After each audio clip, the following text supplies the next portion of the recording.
Nabi mengisyaratkan Dajjal itu simbolnya bermata sebelah, dan hari ini simbol mata sebelah tuh laku keras. Jadi kalau dua fenomena ini sudah muncul, berarti keluarnya Dajjal jadwalnya sudah dekat. Ini mata sebelah ini laku banget. Simbolnya mata sebelah. Ini gambar bundaran HI. Bundaran HI kalau dipotret dari atasnya kayak gini. Kebetulankah ini? Ya. Kalau saya nggak pernah setuju dengan teori kebetulan. Saya memandang ini semua sifatnya by design, juru kampanye Dajjal, untuk membiasakan umat manusia ngelihat mata sebelah.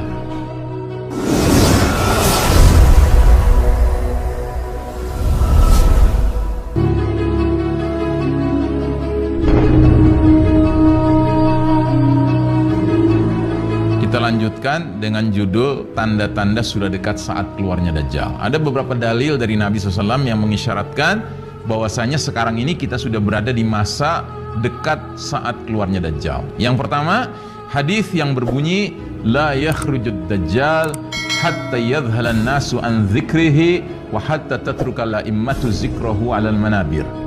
Dajjal tidak akan keluar sehingga manusia menjadi heran tentang perkara Dajjal, satu, dan sehingga para imam, para ustadz, para mubaligh, para penceramah dari atas mimbar-mimbar sudah tidak lagi memperingatkan umat tentang perkara Dajjal. Jadi kalau dua fenomena ini sudah muncul, berarti keluarnya Dajjal jadwalnya sudah dekat. Pertama, orang heran dengan perkara Dajjal. Yang kedua, para ustadz di atas mimbar sudah tidak banyak membicarakan tentang Dajjal. Dan Anda bisa uji coba sendiri.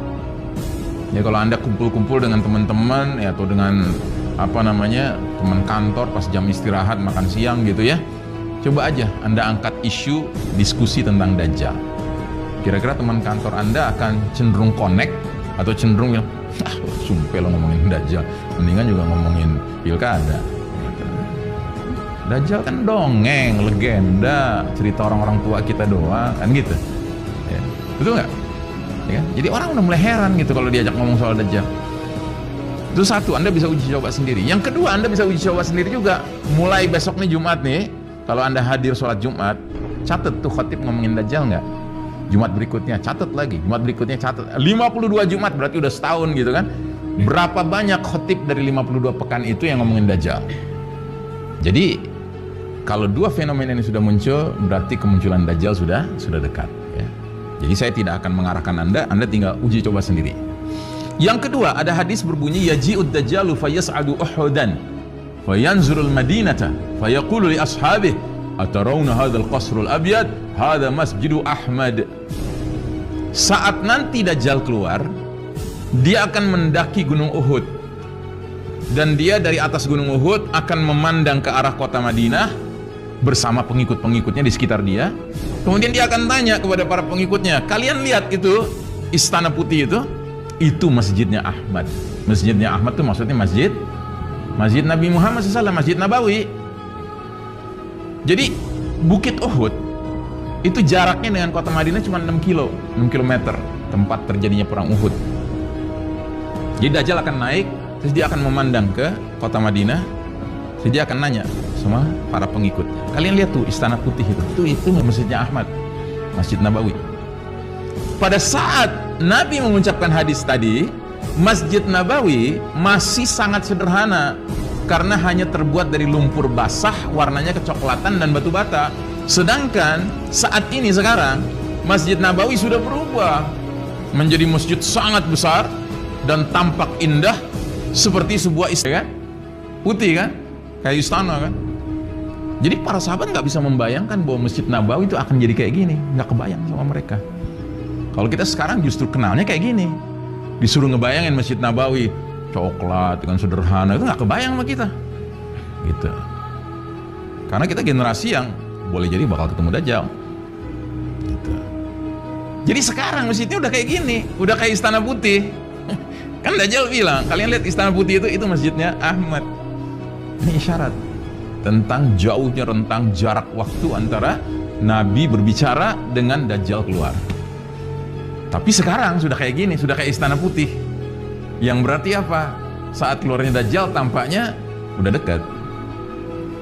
Terus yang berikutnya, Nabi bersabda, Al-Masihud Dajjal tidak akan memasuki kota Madinah, yang pada saat itu nanti si Dajjal sudah keluar itu, kota Madinah memiliki 7 pintu gerbang, yang setiap gerbangnya dijaga 2 malaikat. Nah ini juga menarik nih. Di masa Nabi menyampaikan hadis ini, kota Madinah tuh open city, kota terbuka. Ya, nggak ada ceritanya pintu gerbang khusus masuk kota Madinah, nggak ada. Anda bisa masuk kota Madinah dari arah mana saja, sambil jalan kaki, naik onta, naik keledai, naik kuda. Ya. Tapi hari ini, kalau Anda lihat peta kota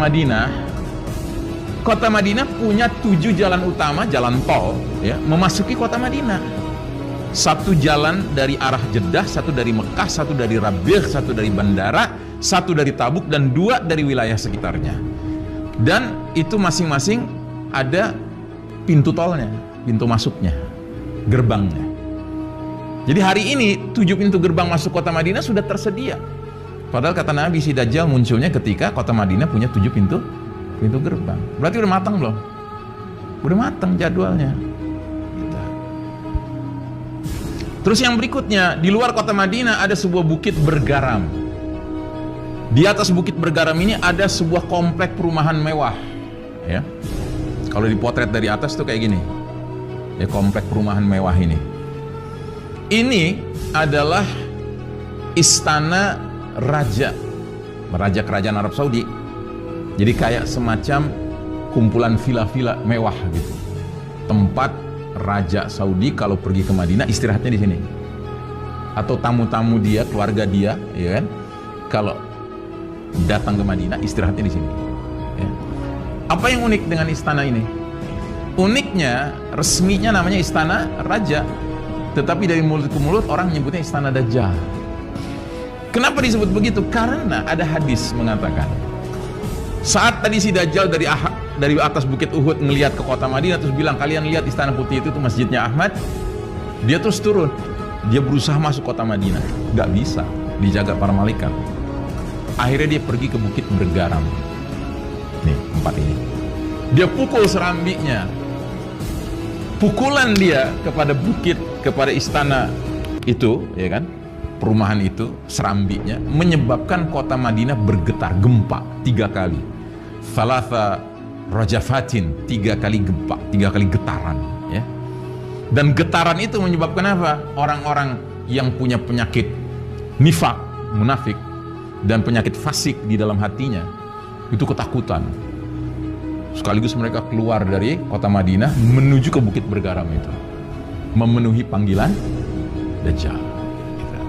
Dan Nabi menyebut hari itu sebagai Yaumul Khalas, hari pembersihan kota Madinah dari hadirnya kaum munafik dan kaum fasik, sehingga yang tersisa adalah kaum mukminin. Nah, jadi sekarang itu udah ada di situ, ya. Perumahan mewah yang ada serambinya itu, yang nanti bakal digoncang sama si Dajjal itu. Terus ada lagi satu hadis bunyinya, wa innahu a'wara wa inna rabbakum laisa bi'awar, dan sesungguhnya si Dajjal itu bermata sebelah, sedangkan Rabb kalian Allah Ta'ala tidak a'war, tidak bermata sebelah. Nah, apa yang menarik dengan hadis ini?